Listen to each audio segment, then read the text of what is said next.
கோவிலுக்கு போயிட்டு சாமியை பார்க்குறீங்க, சாமியை பார்த்ததுமே கண்ணீர் வருது அப்படிங்கிற மாதிரி நிறைய பேர்த்துக்கு இருக்கும். அப்படி இருந்தது அப்படின்னா இந்த பதிவை பாருங்கள், ஒரு சின்ன புரிதல் உங்களுக்குள் ஏற்பட்டது அப்படின்னா மிகவும் நல்லது. இப்போ அந்த கண்ணீர் அப்படிங்கிறது 2 விதமாக நம்ம எடுத்துக்கலாம். ஒன்று துயரத்தில் வருவது, இன்னொன்று ஆனந்தத்தில் வருவது. 2க்குமே வித்தியாசம் உண்டு, உங்களுக்கு நல்லா தெரிஞ்சிருக்கும். இப்போ கோவிலுக்கு போகிறோம், சாமியை பார்க்குறோம், பார்த்ததுமே அழுக வருது.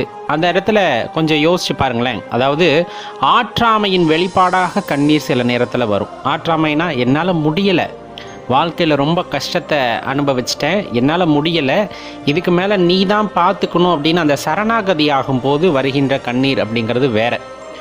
அது பார்த்திங்கன்னா அழுது தீர்க்கிறது அப்படின்னு நம்ம சொல்லுவோம். என்னோடய கஷ்டத்தையெல்லாம் நான் எப்படி உங்ககிட்ட காமிக்க முடியும், இந்த கண்ணீர் வழியாகத்தான் உனக்கு நான் காட்ட முடியும் அப்படிங்கிறனால அவரை பார்த்ததுமே ஒரு ஆற்றாமையின் காரணமாக என்னால் இந்த கஷ்டத்துலேருந்து வெளியே வர முடியலையே, உன்னால் மட்டும்தானே இந்த கஷ்டத்துலேருந்து என்னை வெளியே கொண்டு வர முடியும், நீ பாட்டுக்கு இவ்வளோ அமைதியாக இருக்க அப்படிங்கிற ஒரு எண்ணத்தின் காரணமாக நம் வழிபடுகின்ற இறைவனை பார்த்ததுமே நம்மளுக்கு கண்ணில் தண்ணீர் வரும்.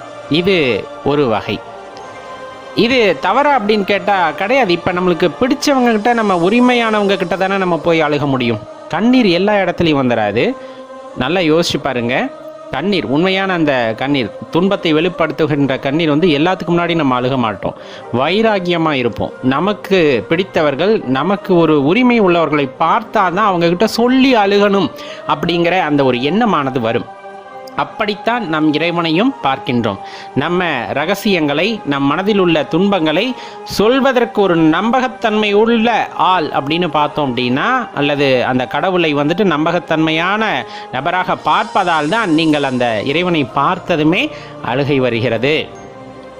இதே இன்னொரு வகையில் ஆனந்தத்தின் வெளிப்பாடாக வருவது. ஆனந்தம்னா பார்த்ததுமே ஒரு சந்தோஷம் வரும் இல்லையா, அந்த சந்தோஷத்தின் வெளிப்பாடாக கண்ணீர் வருவது.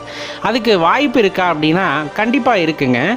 இப்போ இந்த ஆனந்தத்தின் வெளிப்பாடு, ஆனந்த கண்ணீர் அப்படிங்கிறத நீங்கள் கடவுளை விட்டுட்டு நம்ம இயல்பான வாழ்க்கைக்கு பாருங்களேன். நம்ம ரொம்ப எதிர்பார்த்த ஒரு விஷயம் நமக்கு நடக்கும்போது கண்டிப்பாக அந்த கண்ணீர் நம்மை மீறி வரும். நான் நினைத்தது நடந்து விட்டது, ரொம்ப உச்சகட்டமாக நீங்கள் நினச்ச ஒரு விஷயம் நடந்துருச்சு, உங்களை மீறி அந்த கண்ணீர் வரும்.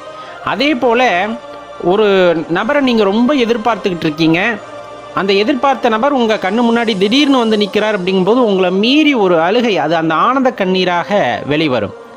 அதே போல தான் ஆலயத்துக்கு நம்ம போகிறோம், இறைவனோட தரிசனத்துக்காக ஆலயத்துக்கு போகிறோம். அந்த ஆலயத்தில் போனதுமே அந்த தரிசனமும் கிட்டுகிறது. அங்கே இருக்கக்கூடிய இறை சக்தி, அந்த சூட்சமம் அப்படின்னு சொல்லக்கூடியது. நம்ம அதை என்ன சொல்கிறாங்கன்னா, இப்போ எனர்ஜி அப்படின்ட்டு சொல்கிறாங்க இல்லைங்களா, அதை நாங்கள் எப்படி சொன்னாலும் சரி, நீங்கள் அந்த இறை ஆற்றலை உங்களால் உணர முடிகிறது. அந்த இறையாற்றலை உங்களால் உணர முடிகிறது அப்படிங்கும்போது அது உடலில் ஒரு சிலிர்ப்புத்தன்மையை உண்டாக்கும். அந்த சிலிர்ப்புத்தன்மையோடு சேர்ந்து ஒரு ஆனந்தமானது உங்களுக்குள்ளே ஏற்படும். அந்த பரவச நிலை ஏற்படும் பொழுது உங்களை அறியாமல் கடைக்கண்களில் நீர் வரும். அந்த ஒரு ஆனந்தத்தின் வெளிப்பாடாக ஆனந்த கண்ணீரானது வெளிப்படும். இது எப்படின்னா, உணர்ந்து கொள்ளும் போது தான் எனக்கு உரிமையானவனை நான் பார்த்து விட்டேன், நான் எதிர்பார்த்த அந்த நபரை பார்த்து விட்டேன் அப்படிங்கும்போது வருகின்ற இயல்பான கண்ணீரானது, இறைவனின் மீது நீங்கள் அதீத பற்று வைத்திருக்கிறீர்கள், அவர்களை சரணாகதி அடைந்திருக்கிறீர்கள் அப்படிங்கும் போது, இறைவனை பார்க்கும் பொழுது, அவரை உள்ளார உணர்ந்து கொள்ளும் போது, நீங்கள் போகும்போதே அவரை பார்க்கும்போது ஐயா அப்படின்னு சொல்கிற அந்த நிமிடம், அம்மா அப்படின்னு கூப்பிட்ற அந்த நிமிடம், உங்கள் வாயிலிருந்து வார்த்தை வருகிறதோ இல்லையோ, கண்ணிலிருந்து நீர் அருவியாக கொட்டி அந்த உடல் முழுவதும் நனைகிறதுனா உங்களோட அன்பு அந்த இடத்துல தூய்மையானதாக இருக்கிறது அப்படிங்கிறத தெரிஞ்சுக்கணும். அதெல்லாம் கொடுத்தற்கு அரிய அல்லது கிடைத்தற்கு அரிய வரம் அப்படின்னு சொல்லலாம். இறைவனை பார்த்ததுமே அப்படி கண்ணீர் மல்கி நிற்றல், காதலாகி கசிந்து கண்ணீர் மல்கி அப்படின்னு சொல்லுவாங்க. அப்படி அந்த கண்ணீர் அப்படி பெருகும் கண்ணில். அப்படி அந்த கண்ணீர் பெருக்கத்தோட இறைவனை பார்க்கும்போது வேண்டதுக்கு ஒன்றுமே இருக்காது. உன்னை பார்த்துட்டேன், உன்னை உணர்ந்துட்டேன், இதுக்கு மேலே உன்ட்ட என்ன கேட்கணும்? உன்னை பார்த்துட்டேன், உணர்ந்துட்டேன், உன்ட்ட என்ன கேட்கணும்? அப்போ தான் அந்த இறைவனுக்கும் நமக்குமான அந்த பிணைப்பானது அதிகமாக இருக்கிறது அப்படிங்கிறத உணர்ந்துக்க முடியும். இல்லை சாதாரணமாக கோவிலுக்கு போகிறோம், எல்லாத்து கண்ணிலையும் தண்ணி வருதா? எல்லாம் ஏதோ ஒரு காரணமாக கோயிலுக்கு போகிறாங்க, வேண்டுறாங்க, அவங்க கண்ணிலெல்லாம் தண்ணி வராது. இறைவனை தனக்கானவன் என்று யார் ஒருவர் நினைக்கின்றாரோ, தனக்கு உரிமை உள்ளவன் இறைவன் என்று யார் நினைக்கின்றாரோ, அவரை நினைக்கும் பொழுதே அவர்களது கண்களில் கண்ணீர் வருகிறது என்றால் அவ்வளவு உரிமையானவராக நினைத்திருக்கிறார் என்பது அதன் முதல் பொருள். அப்படிப்பட்டவர்களுக்குத்தான் இறைவனை பார்க்கும் பொழுது ஆனந்தத்தில் கண்ணீர் வரும், ஆனந்தத்தில் கண்ணீர் பெருக்கெடுக்கும். அந்த இறை சக்தியை தன்னுள் உணரும் போது, தனக்குள் இருக்கின்ற அந்த இறை சக்தி வெளிப்படும் போதுதான் ஆனந்த கண்ணீரானது அங்கு வெளிப்படும் அப்படிங்கிறத மறுப்பதற்கு இல்லை நண்பர்களே. உங்கள் வாழ்க்கையில் இந்த மாதிரி அனுபவம் நிறைய நடந்திருக்கும். அந்த மாதிரி இருக்கின்ற நிகழ்வுகளை எல்லாம் நீங்கள் நினைத்து பார்க்கும் பொழுது இப்பொழுதும் கண்ணீர் வரும். இந்த கோயிலுக்கு போய் இறைவனை பார்த்த அந்த வினாடியே என் கண்களில் தண்ணி வர ஆரம்பிச்சது, ஆனந்தத்தின் வெளிப்பாடாக அப்படின்னு ஒரு சாராக இருக்கும். இன்னொரு சாரார் பார்த்திங்கன்னா, என் மனசில் நிறைய கஷ்டங்கள் இருந்தது, என் மனதில் நிறைய துன்பங்கள் இருந்தது. நான் போய் இறைவன் முன்னாடி உட்கார்ந்து அழுது கதறி, எல்லாம் முன்னால் தான், நீ தான் பார்த்து கொள்ள வேண்டும் என்று சொல்லிவிட்டு அழுது விட்டு வந்தேன். வந்ததுமே எனக்கு அதற்கு விடை கிடைத்தது. காரணம், எப்பவுமே அம்மா முன்னாடி அப்பா முன்னாடியே நம்ம போய் கலங்கி நின்னோன்னா, பாசம் வைத்த அம்மாவும் அப்பாவும் பிள்ளை கலங்குவதை பார்த்துட்டு சும்மா இருக்க மாட்டாங்க. அவங்களால என்ன முடியுமோ அதை பண்ணுவாங்க. அந்த துன்பத்திலிருந்து என் பிள்ளையை மீட்டெடுக்க வேண்டும்னு ஒரு தாய் தந்தையர் நினைத்து விட்டால் எந்த அளவுக்கு வேண்டுமானாலும் செல்வார்கள். அதே போல தான் நீங்கள் துன்பத்தின் காரணமாக இறைவனின் முன்னால் சென்று அமர்ந்து கண்ணீர் பெருக்கெடுத்து மன்றாடி ஒரு விஷயத்தை சொல்லி கேட்கிறீர்கள். அப்படிங்கும்போது உங்கள் வாழ்க்கையில் அது பெரிய பாதிப்பை உண்டாக்கிவிட்டது, அதனால் நான் அழுகின்றேன், என்னால் இதற்கு மேல் தாங்க முடியாதுன்னு கதறி அழுதுவிட்டு வருகிறீர்கள் என்னும் பொழுது எப்படிப்பட்ட கல் நெஞ்சும் கரையும். இறைவனின் நெஞ்சம் கரையாதா? அந்த வகையில் நம்ம அப்படி போய் அழுகிறோம், நம்மளோட கஷ்டத்தை சொல்லி அழுகிறோம். அப்படிங்கும்போது அந்த வேண்டுதலுக்கு இறைவன் செவி சாய்ப்பார். அந்த வேண்டுதலுக்கு இறைவன் செவி சாய்ப்பார். ஒரே ஒரு விஷயத்தை தெளிவாக தெரிஞ்சுக்குங்க, பேராசையின் காரணமாக வந்த பிரச்சனைகளுக்கு அல்ல, பேராசையின் காரணமாக வந்த பிரச்சனைகளுக்கு அல்ல. நீங்கள் அழ வேண்டும் என்றால் பேராசை இல்லாமல் இருக்க வேண்டும். உலகத்தோடு இணைந்து நீங்கள் செயல்படுபவராக இருக்கும் பொழுது இந்த இயற்கை உங்களுக்கு வேண்டுவதை அள்ளி கொடுக்கும். உங்களுக்கு என்ன பிரச்சனை வந்தாலும் இறைவன் தீர்த்து வைப்பார். ஆனால் உங்கள் மனசில் இருக்கக்கூடாதது இந்த பேராசை அப்படிங்கிற ஒரு விஷயம் மட்டும் எப்பவும் இருக்கக்கூடாது. அதை தெரிஞ்சுக்குங்க. அப்படி இருக்கும்போது நீங்கள் கதறி அழுது உங்களோட வாழ்க்கையில் ஏற்படுகின்ற துன்பத்தை இறைவனிடம் சொல்லி அழும் பொழுது அந்த துன்பத்தை போக்குபவராக இறைவன் அங்கு இருப்பார். உங்களுக்கு ஏற்பட்ட துன்பத்தை போக்குவார். இதுதான் அதில் இருக்கக்கூடிய சூட்சமம்.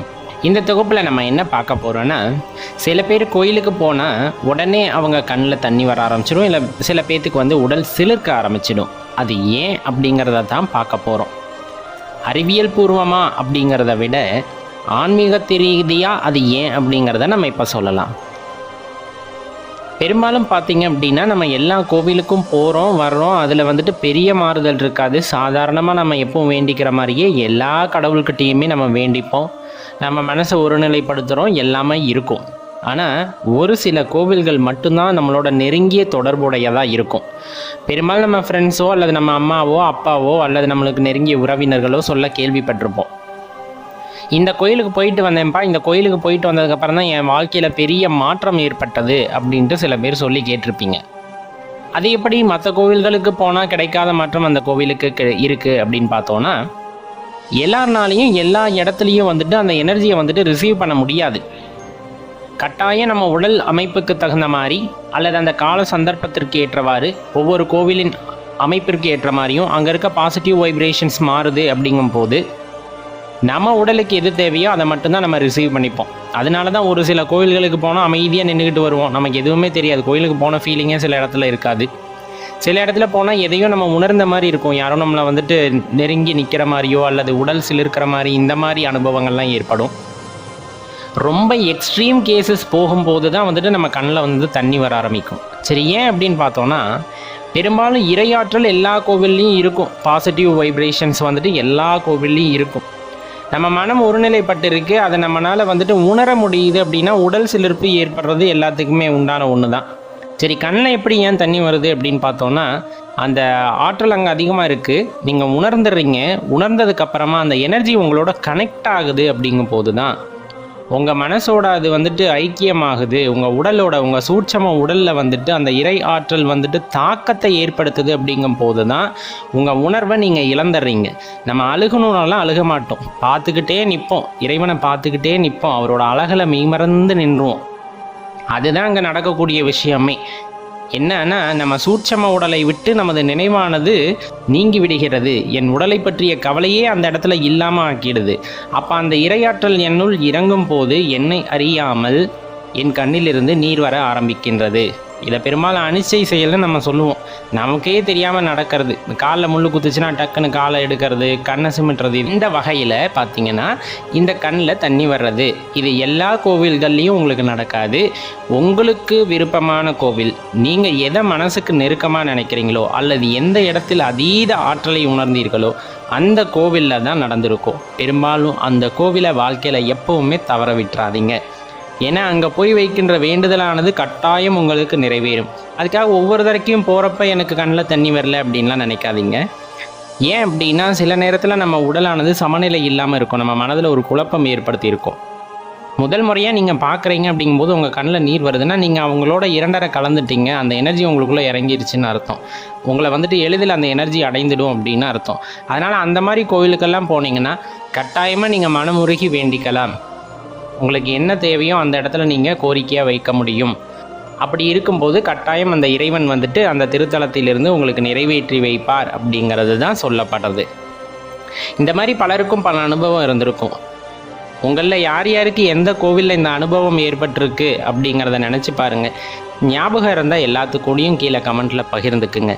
ஏன்னா அந்த மாதிரி கோவில்களுக்கு மற்றவர்களும் போவதற்கு ஒரு வாய்ப்பு கிடைக்கலாம். இரையாற்றலை உணர வேண்டும் என்று நினைப்பவர்களுக்கு அதுவும் ஒரு சந்தர்ப்பமாக அமையலாம் அல்லவா? அதனால் தான் கேட்டுக்கிறோம். உங்களுக்கு அப்படி ஒரு அனுபவம் ஏற்பட்டிருக்கு அப்படின்னா அது எந்த கோவில், எந்த ஊரில் இருக்குது அப்படிங்கிறத கீழே கமெண்ட் பண்ணுங்கள். மற்றவங்களும் அங்கே போயிட்டு முயற்சி செய்து பார்க்கலாம் அந்த இறை ஆற்றலை உணர்வதற்கு அப்படின்றத நம்ம வேண்டி விரும்பி கேட்டுக்கொள்கின்றோம்.